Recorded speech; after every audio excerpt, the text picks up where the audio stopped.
այուն խաղաղություն կնքել։ Այսքան։ Ազատություն։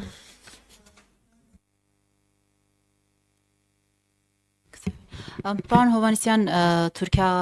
կատարած այցի օրակարգի հետ կապված ինչ կարող եք տեղեկացնել, ինչ օրակարգով է լինելու եւ ընդդիմությունը մեղադրում է իշխանությանը Facebook-յան արդարադատություն իրականացնելու մեջ, մասնավորապես հղում անելով վարչապետ Նիկոլ Փաշինյանի Facebook-յան այն գրառմանը, որով նա Սամվել Կարապետյանի ներարձագանքում ասելով, որ հիմա ես քեզ իմ ձևով կմիջամտեմ, ստահակ ավելի ճիշտ ձեզ եւ ավելի ուշ էլ գրեց, որ պետության համը բերաններդ կմնա, որից հետո տեղի ունեցան գործողությունները Սամվել Կարապետյանի դեմ, ինչպես եք արձագանքում այդ քննադատությանը, որ իշխանությունն այսօր վարչապետը Facebook-յան արդարադատություն է իրականացնում, այսինքն սպառնում է, որից հետո հետևում են իրավապահ մարմինների գործողությունները։ Շնորհակալություն։ Նախ Հայաստանի վարչապետ Նիկոլ Փաշինյանի այցի վերաբերել Թուրքիա, գործընկերս պարոն Վարդյանը հենց նոր մանրամասն ամեն ինչ ներկայացրեց, եւ ես էլ զուտ կավելացնեմ, որ սա մեր որդեգրած բալանսավորման եւ բալանսավորված քաղաքականության ուրեմն շրջանակներում է, եւ ինչպես պարոն Վարդանյանն էլ իրավացիորեն նշեց, հատկապես ուրեմն աշխարհաքաղաքական այս զարգացումների ֆոնին չափազանց կարեւոր է հարևան երկրների հետ ուրեմն ուղիղ հարաբերությունների հաստատումը առանց երրորդ երկրների միջամտության եւ միջնորդության եւ անդրադառնալով միջամտությանը ձեր մյուս հարցին կապված Սամվել Կարապետյանի հետ դուք ասում եք վարչապետը սպառնաց եւ Սամվել Կարապետյանի նկատմամբ քրեաիրավական գործողություններ տեղի ունեցան ոչ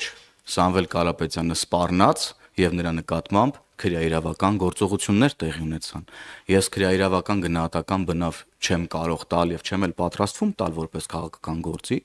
բայց երբ որ այլ երկրում կենսական շահեր ունեցող մարդը գալիս է եւ տվյալ քաղաքական իրավիճակում տվյալ կոնտեքստում հայտարարություն է անում օգտագործելով խմբակ եւ տարբեր այլ արտահայտություններ ասելով որ քաղաքական գործիքակազմը կամ քաղաքական գործիչները եթե զանդությունները օրենքի սահմաններում եւ առանց սահմանադրական կարգը տապալելու process-ների եւ կոչերի դրանք քաղաքական գործիքակազմեր են այն ինչ որ ասել է Սամվել Կարապետյանը բացարձակապես կապ չունի քաղաքական գործիքակազմի հետ եւ դրա մասին ինքը հայտարարում է իր բերանով ասում է եթե քաղաքական գործիչները չհաջողեն մենք մեր ձևերով ուրեմն հարցերին կմիջամտենք կամ չգիտեմ արդեն այնտեղ ինչ ասել բայց կոնտեքստը ըստ էության այն մասին է որ մարդիկ ունենալով այլ երկրում կենսական շահեր գալիս են Հայաստանի Հանրապետություն եւ պետությանը սպառնում են ինչից հետո բնականաբար պետքա գնահատական տրվի եւ քաղաքական եւ քրեա իրավական եւ ինչպես այո իրավացիորեն պարոն վարչապետն ասել է պետության համը պետքա մնա նրանց բերանում եւ հիմա այդ process-ի մեջ ենք մենք գտնվում հարգելի գործընկերներ իսկ մնացածը գտնվում է քրեաիրավական տիրույթում եւ եթե պարոն Վարդանյանն այս առումով ավելի մանրամասն ասելիք ունի ներողություն դա դիտարկում եթե պարզվեց այդ քննության ընթացքում որ նա բռնությամբ իշխանությունը զավթելու կամ պետության դեմ որևէ գործողություն իրականացնելու մտադրություն չի ունեցել նրան ազատ կարձակեն այսինքն եթե նա փորձի բացատրել թե ինչ նկատի ուներ որովհետեւ սա դիտարկվում է եւ քաղաքական գործիչներ եւ ընդդիմության կողմից որպես քաղաքական հաշվեհարդար տեսեք նախ ասենք նրանից որ պետության մեջ այլ պետություն գոյություն ունենալ չի կարող սա ամենավատ ամենավտանգավոր երևույթն է որ կարա գոյություն ունենա ընդհանրապես որևիցե երկրի համար սա տապալված պետության ձևավորման լավագույն եղանակ վատթարագույն կամ լավագույն կամ վատթարագույն եղանակներից մեկն է երբ դու ունես պետություն բայց պետությանը զուգահեռ ներսում ձևավորում է պետությանը նմանակող մեկ այլ կառույց եւ այս տեսանկյունից իհարկե չի կարող լինել որևիցե իշխանություն Հայաստանի Հանրապետությունում որը չի հանդիսանում Հայաստանի Հանրապետության իշխանությունը որը նախատեսված է սահմանությամբ այդ տեսանկյունից եւ մեր քաղաքական գործիչները եւ մեր քաղաքացիները եւ այն անձինք ովքեր որովիցե եղանակով մասնակցում են քաղաքական կամ այլ գործընթացներին պետք է հաշվի առնեն որ ցանկացած կոչ, ցանկացած ելույթ, ցանկացած հրապարակում, որը գտնում է սահմանադրության եւ օրենսդրության շրջանակներում ընդունելի է եւ պաշտպանվող է։ Սա է զուգահեռ ցանկացած տեսակի իրական սպառնալիք, հա, որը կարող է դրսևորվել այնպիսի եղանակներով, որը կարող հանգեցնի սահմանադրության մեջ նախատեսված ընթացակարգերի խարխլմանը, չի կարող անտեսվել։ Քրեիրավական գնահատական իհարկե մենք չենք հնչեցնի, որովհետև մենք դատարան չենք։ Հայաստանում արդարադատություն իրականացնում են դատավորները Հայաստանի Հանրապետության սահմանադրության համաձայն։